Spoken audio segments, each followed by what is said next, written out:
Hello, welcome to my channel. In case you don't know me, my name is Mando. I'm a German teacher and together we're going to learn German. So let's get started.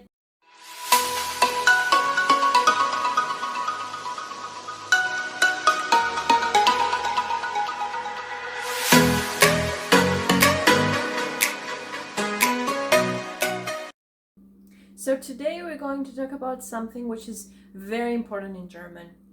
Many people that learn German, especially as a foreign language, have problems in understanding the concept of genders. Today we're going to talk about that.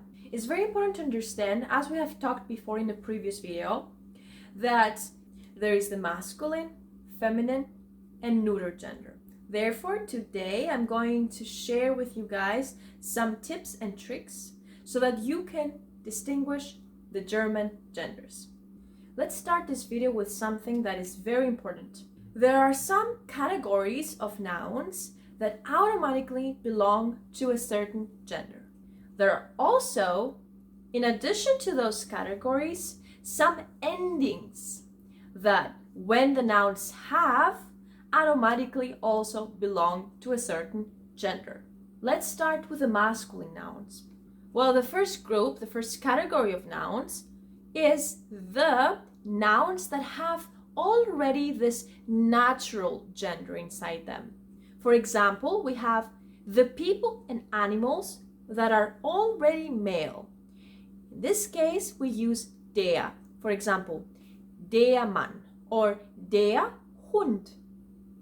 The second group of nouns are days, months, seasons, and times during the day.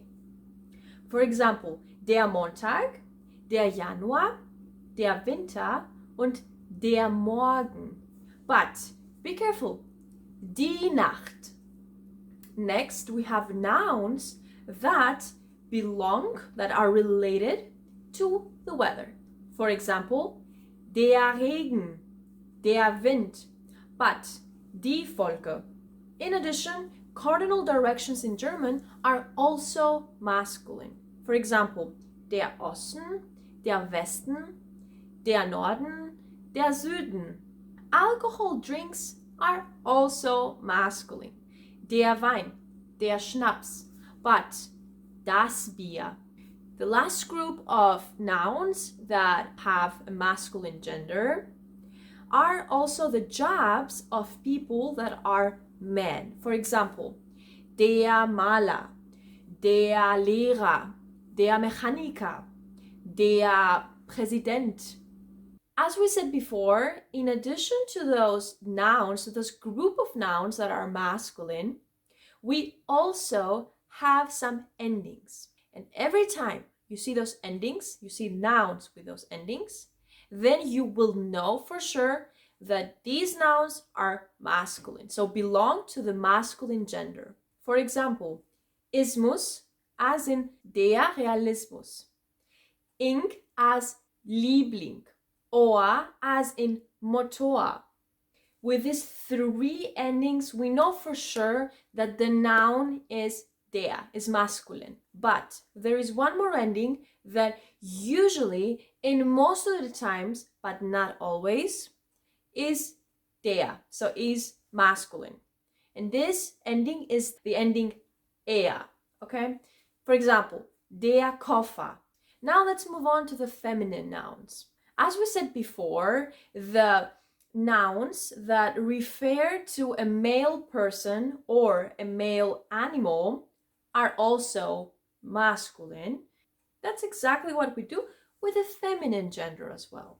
The nouns that refer to a female person or a female animal, they're also feminines. For example, die Frau or die Hündin. But be careful here, and we've said that before in another video. Das Mädchen. Many plants in German are feminines. For example, die Tulpe, die Rose. The same happens with fruits. For example, die Banane. But der Apfel, Die Eins, die Zwei, die Drei, also feminines. In German, there are also some nouns that come from verbs. These nouns will be also feminine. For example, fahren, die Fahrt. Reisen, die Reise. The rule that we talked before about the jobs, the male jobs, works also now about the female's jobs. For example, die Lehrerin, die Malerin, die Ärztin. In addition to those categories of nouns, we also have those endings here. And always, when we see a noun with those endings, then we know it's a feminine noun. Ung, like die Rechnung. Heit, like die Freiheit. Keit, like die Höflichkeit. Schaft, like die Freundschaft. Ion, like die Nation. Ei, like die Bäckerei. Uhr, like die Kultur.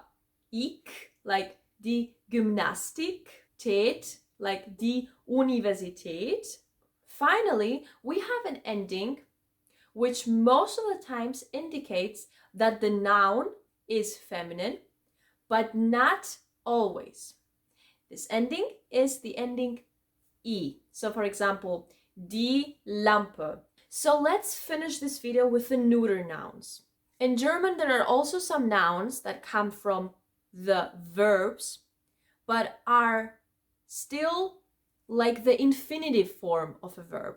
For example, essen, right? Das Essen. The same happens with some adjectives, for example, gut. And when we make them nouns, there are also always neuters. For example, gut, das Gute. Schön, das Schöne. Also, colors and letters in German, there are always neuters. For example, das Rot, das Gelb, das A, das B, das C. In addition to these categories, we have the endings. The first two endings are very easy to remember. The one is hen and the other one is lein. Both these endings mean the same thing. They mean little, basically. Das ist ein Fischlein. This is a little fish. Or when we say, das ist ein Mädchen. This is a little girl. The nouns with the ending ma are also neuters. For example, das Thema. Or the Ich, for example, das Licht. The nouns that come from English, for example, shopping or training, they're also neuters. We say das Training, das Shopping. Two more endings that they usually get das, so they're neuters, are the ment and the For example, das Zentrum, das Instrument, but der Reichtum and der Moment. Before we close this video, I would like to talk to you guys about something that you most likely have noticed before in German. So, in German, there are many times that words are combined with each other and they basically make new words, new meanings. For example, Sommer is masculine and Zeit is feminine. Sommer together with that Zeit, Sommerzeit. What do we do in this case? In cases like that, we identify the gender of the last word and we basically use this for the whole new word that we just created. For example, die Sommerzeit and not der Sommerzeit. So guys, this is all for today. I hope you liked this video and you found it useful because I understand how hard genders in German could be. Thank you so much for watching. I really appreciate it. Don't forget to subscribe and hit the bell button so that you never miss our lessons. And I will see you all next time. Tschüss, bis bald.